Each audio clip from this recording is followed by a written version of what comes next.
Magandang buhay po, magandang buhay sa inyo lahat.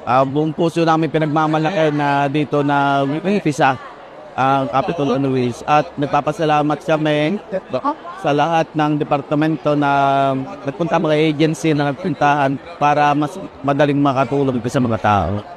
Napakalaking bagay na ang Kapitolyo na bumababa sa kada bayan, lalo tigit dito sa Laya Imabaw, at napakalawak po ng sakop nito.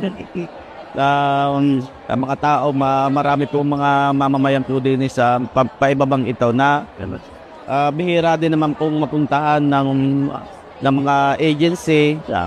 Napansin po natin kanina ang PhilHealth, napakadami po nang kumukuha. At iba po mga ahensya, yung mga national ID. Kaya papasalamat po kami sa Capitol on Wheels, lalo higit sa ating pong gobernador, sa Governor Vilma Santos Recto, sa lahat ng mga department heads ng Kapitolyo, at sa lahat ng mga kasama.